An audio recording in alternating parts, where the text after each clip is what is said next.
यह सच्ची घटना गुजरात के वडोदरा की है।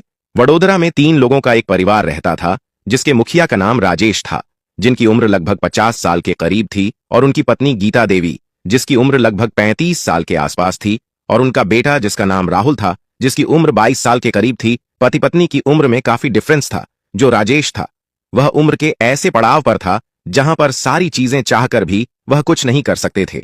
इसलिए जो उसकी पत्नी गीता देवी थी वह अपनी शारीरिक जरूरतें पूरी नहीं कर पा रही थी, और पति से वह सुख न मिलने के कारण इनकी शरीर की आग और बढ़ती जा रही थी। एक दिन इनका लड़का बाहर से घर आता है और सब लोग खुश थे, लेकिन यह बात किसी को नहीं पता थी कि उसकी जो मां गीता देवी है, इसके अंदर बहुत सारे अवगुण भी हैं।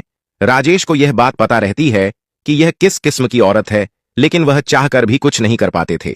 एक दिन की बात है, रात के लगभग 12 बजे के आसपास राहुल को वॉशरूम लगती है, तो वह उठता है और चुपके से दरवाजा खोलता है, और घर में ही बाथरूम बना होता है।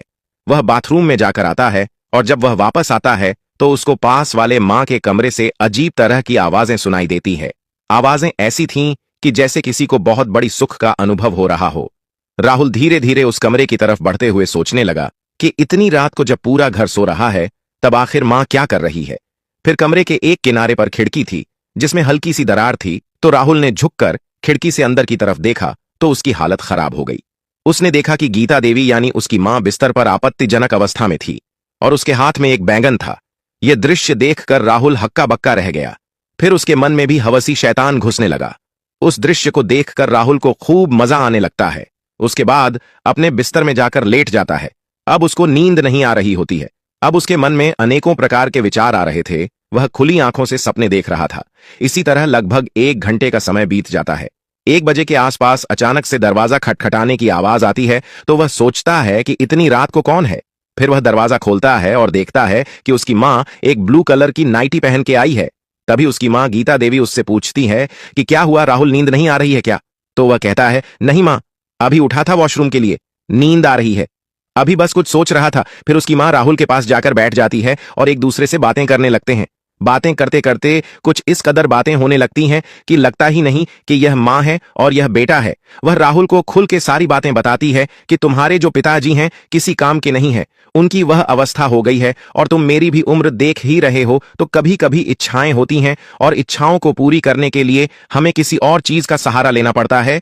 तब राहुल कहता है कि जो तुम कर रही थी हम सब देख लिए थे, यही मैं सोच रहा था, और इसी वजह से मुझे नींद नहीं आ रही थी। अब दोनों धीरे धीरे एक दूसरे से बातें करते हैं। बात करते करते बात एक दूसरे को छूने तक को भी आ जाती है, और जब राहुल की मां राहुल को छूने लगती है, हालांकि राहुल पहले से ही उत्तेजित था, और यह सब करते देखकर वह और ज्यादा उत्तेजित हो जाता है। वह बिल्कुल कंट्रोल के बाहर हो जाता है, और दोनों एक दूसरे से छेड़छाड़ करने लगता, अश्लील हरकतें करने लगता है। और फिर गीता देवी अपनी और राहुल के सारे कपड़े उतारकर बिल्कुल निर्वस्त्र हो जाते हैं। अब राहुल अपनी मां गीता देवी के साथ संबंध बनाने लगता है। वह इतनी जोरदार तरीके से संबंध बनाता है कि गीता देवी की हालत खराब हो जाती है। इन दोनों की खूबसूरत सिसकारियां पूरे रूम में गूंज रही थीं। यह दोनों एक दूसरे से आनंदित हो रहे थे, लेकिन जो राहुल का पिता होता है वह बेखबर अपनी दुनिया में सोता रहता है। उसको किसी बात की कोई चिंता नहीं थी, क्योंकि वह बेखबर था, अनजान था। अब जो है इन दोनों के बीच 2 बजे तक संबंध बनता है, और फिर राहुल की मां गीता वहां से चली जाती है। उस दिन दोनों को बहुत आनंद मिलता है। इसकी मां जो है बहुत प्रसन्न थी, क्योंकि आज बहुत दिनों के बाद उसको वह सब मिला था जो उसको चाहिए था। अब उसके बाद अगले दिन सुबह होती है, और तीनों लोग एक साथ बैठकर चाय पीते हैं। लेकिन गीता की जो तिरछी निगाहें थीं वह बेटे की तरफ ही थीं। ये दोनों इशारों इशारों में बहुत कुछ बातें कर रहे थे। फिर जब दिन में गीता का पति राजेश काम पर चला जाता है, तो वह दोनों लोग दिन में भी संबंध बनाने लग जाते हैं। अब दिन में और रात में यह दोनों संबंध बनाने लगे थे। एक दिन राहुल बाहर कमाने जाने के लिए कहता है, लेकिन जो उसकी मां होती है वह उसको रोक लेती है और कहती है, जैसे इतने दिन रुके हो, अभी 1-2 दिन और रुक जाओ। राहुल ने गीता की बात मान ली, क्योंकि अब इसको भी मजा आ रहा था। यह अभी शादीशुदा तो था नहीं, और इसकी उम्र ऐसी थी कि यह रुक गया। अब रात को फिर वही खेल शुरू हुआ। दोनों ने लगभग 12 बजे के करीब कार्यक्रम शुरू कर दिया। उस रात भी दोनों लोगों ने बहुत मस्ती की। लेकिन एक दिन ऐसा हो जाता है कि दोनों संबंध बना रहे होते हैं, और जो लड़का होता है वह अनेकों तरह के वीडियो देखता है। वीडियो देखने के बाद उसने अपनी मां से ऐसी डिमांड की जिसको आप अप्राकृतिक संबंध भी कह सकते हैं। तो उसकी मां पहले तो मना कर दी, नहीं, हम ऐसा नहीं कर सकते। लेकिन वह लड़का जिद पर अड़ा था। वह कहता है, नहीं, उनको करना ही पड़ेगा, नहीं तो मैं पिताजी से सब बता दूंगा। अब महिला बेचारी फंस जाती है। अब यह दोनों लोग संबंध बनाते हैं और संबंध के साथ महिला को ऐसी तकलीफ होती है कि उसकी हालत खराब हो जाती है। अगले दिन उस महिला को उठने बैठने में भी दिक्कत होती है और दिक्कत इतनी ज्यादा हो जाती है कि वह बर्दाश्त नहीं कर पा रही थी। वह डॉक्टर के पास जाती है, डॉक्टर को बताती है कि हमें पाइल्स की दिक्कत है, जिसकी वजह से हम जो है बैठ नहीं पा रहे हैं। डॉक्टर उनको दर्द की क्रीम देता है, वह क्रीम लगाती है जिससे उसको राहत मिलती है। लेकिन जो है महिला आज इस लड़के को नहीं रोकती है और वह चला जाता है। 1-2 महीने का समय बीत जाता है। अब दोनों एक दूसरे से फोन पर बात करने लगते हैं, क्योंकि अब दोनों के बीच में कोई ऐसी रिश्तेदारी थी नहीं। जो रिश्ता था मां और बेटे का वह तो बचा ही नहीं था। दोनों गर्लफ्रेंड बॉयफ्रेंड की तरह बन चुके थे। इन दोनों को बात करते करते 1-1.5 महीने का समय बीत गया। फिर एक दिन वह महिला उसको बुलाती है कि तुम एक दिन के लिए आ जाओ। अब राहुल जो था वह भी यंग था, तो वह भी कंट्रोल से बाहर था। इसको भी अब उसकी आदत लग गई थी। ऐसे ही उसके बुलाने पर राहुल बार बार आने जाने लगा, जिसके कारण उसके पिता को भी शंका होने लगी थी। फिर एक दिन की बात है यह कि लगभग 1 से 1:30 का वक्त होता है। दोनों कमरे में संबंध बना रहे होते हैं। तभी उसी वक्त उसके पिताजी को बाथरूम लगती है, तो वह बाथरूम जाने के लिए उठते हैं और बाथरूम जाते वक्त उनको कुछ आवाजें सुनाई दिया।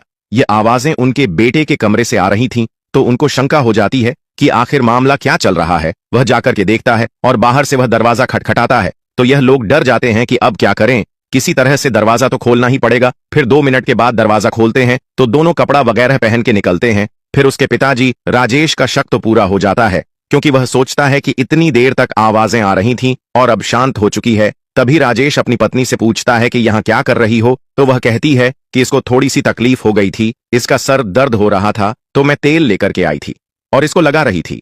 तो राजेश कहता है कि क्या तुम तेल लगा रही थी? मैं इतनी देर से दरवाजा खोलने के लिए बोल रहा था, तो तुमने दरवाजा क्यों नहीं खोली और कमरे की लाइट क्यों बंद थी? फिर वह कहती है कि नाइट बल्ब जलाया था, क्योंकि राहुल को रोशनी से दिक्कत हो रही थी।